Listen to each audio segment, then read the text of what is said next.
नमस्ते बच्चों, सेठ विद्या मंदिर English high school and junior college में आपका स्वागत है। मैं शिल्पा उपाध्याय, विषय हिंदी, कक्षा 12वीं। तो बच्चों, हम लोग पाठ 2 निराला भाई पढ़ रहे थे। तो आइए हम लोग आगे के पाठ के बारे में जानकारी लेते हैं। निराला जी अपने शरीर, जीवन और साहित्य सभी में असाधारण हैं। उनमें विरोधी तत्वों की भी सामंजस्यपूर्ण संधि है, यानी संतुलन है। उनका विशाल ढील ढौल देखने वाले के हृदय में जो आतंक उत्पन्न कर देता है। ढील ढौल यानी उनका कद काठी, उनका विशाल शरीर आतंक उत्पन्न कर देता है, आतंक डर उत्पन्न कर देता है। उसे उनके मुख की सरल आत्मीयता दूर करती चलती है। सत्य का मार्ग सरल है, तर्क और संदेह की चक्करदार राह से उस तक पहुंचा नहीं जा सकता। इसी से जीवन के सत्य दृष्टाओं को हम बालकों जैसा सरल विश्वासी पाते हैं। निराला जी भी इसी परिवार के सदस्य हैं। बच्चों, जो सच्चाई की राह पर चलते हैं उनका जीवन बहुत सरल और विश्वसनीय होता है। तो यहाँ पर निराला जी भी सच्चाई की ही राह पर चलते हैं। किसी अन्याय के प्रतिकार विरोध के लिए उनका हाथ लेखनी से पहले उठ सकता है, अथवा लेखनी हाथ से अधिक कठोर प्रहार कर सकती है। किसी अन्याय के विरुद्ध वे अपने हाथ पहले ही कदम उठा लेते हैं। उनकी आँखों की स्वच्छता किसी मलिन द्वेष में तरंगायित नहीं होती। कहने का मतलब, निराला जी किसी से बैर भाव, द्वेष आदि का भाव अपने अंदर पनपने नहीं देते, आने नहीं देते, और किसी के प्रति वह बुरी भावना, विचार भी उनके अंदर नहीं आते हैं। होठों की खींची हुई सी रेखाओं में निश्चय की छाप है, पर उनमें क्रूरता की भंगिमा या घृणा की सिकुड़न नहीं मिल सकती। निराला जी किसी के प्रति क्रूर और निर्दयता का व्यवहार नहीं करते हैं। क्रूरता और कायरता में वैसा ही संबंध है जैसा वृक्ष की जड़ में अव्यक्त रस और उसके फल के व्यक्त स्वाद में। निराला किसी से भयभीत नहीं, अतः किसी के प्रति क्रूर होना उनके लिए संभव नहीं। उनके तीखे व्यंग्य की विद्युत रेखा के पीछे सद्भाव के जल से भरा बादल रहता है। कहने का अर्थ है कि उनके तीखे व्यंग्य के पीछे भी सद्भावना ही दिखाई देती है। निराला जी विचार से क्रांतदर्शी और आचरण से क्रांतिकारी हैं। वे उस झंझा के समान हैं, उस तूफान के समान। झंझा का अर्थ होता है तूफान के समान है, जो हल्की वस्तुओं के साथ भारी वस्तुओं को भी उड़ा ले जाती है।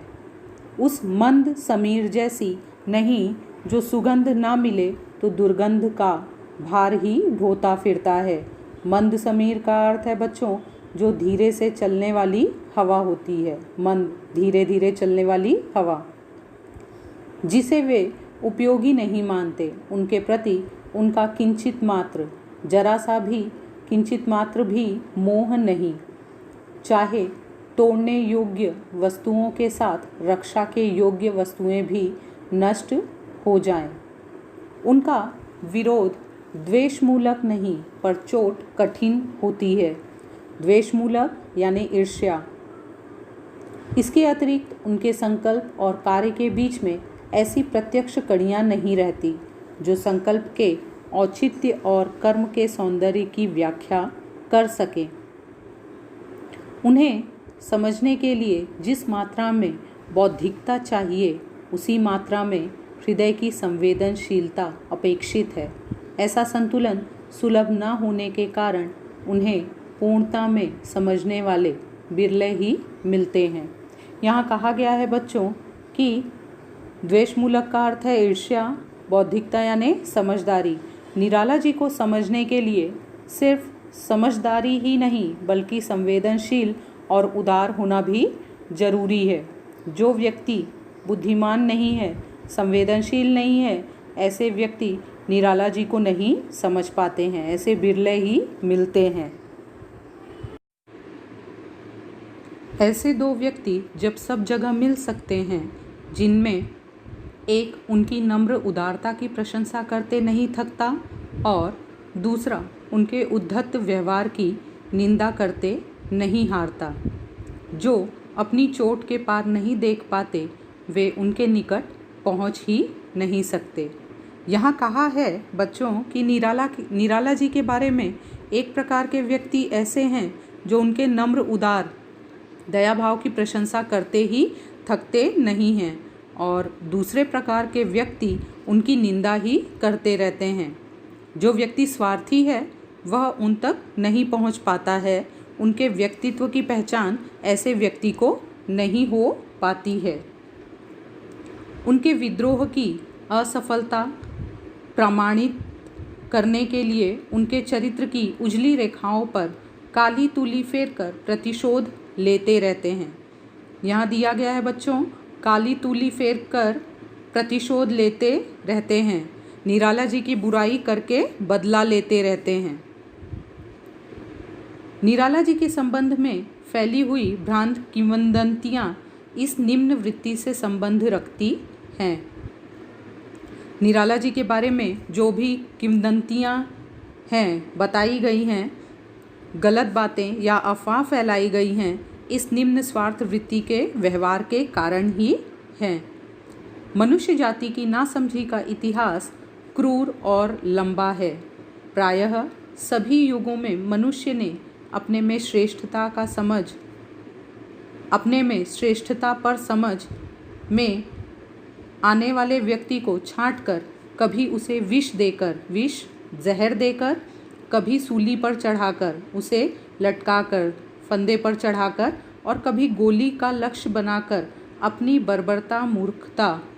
बर्बर मूर्खता के इतिहास में नए पृष्ठ जोड़े हैं। इस तरह से इतिहास बनाया है, अपनी मूर्खता को बताया है।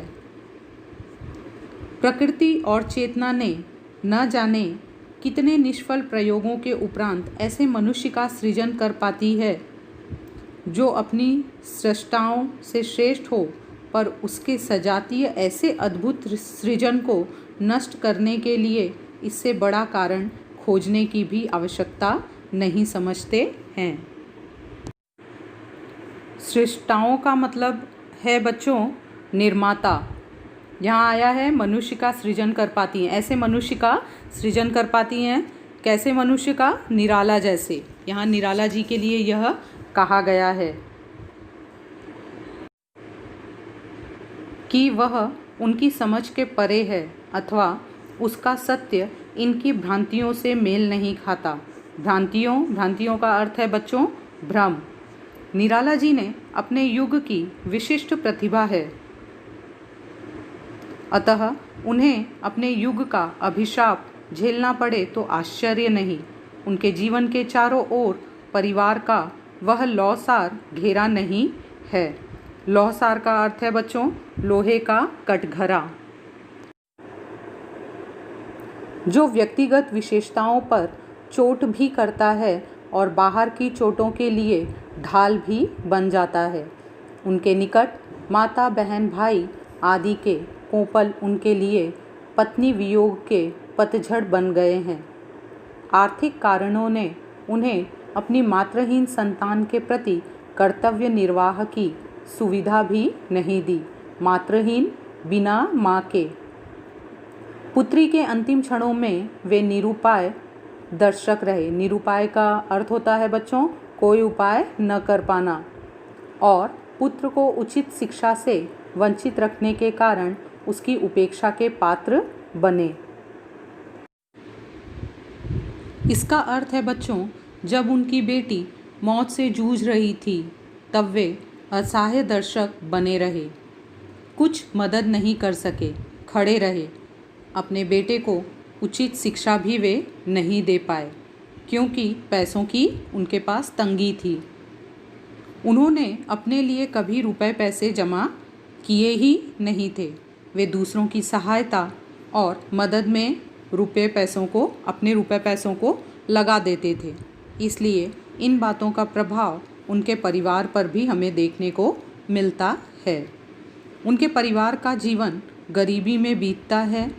इस प्रकार वह अपनी बेटी के इलाज के लिए भी उनके पास पैसे नहीं रहते हैं और अपने बेटे को वह उचित शिक्षा भी नहीं दिला पाते हैं।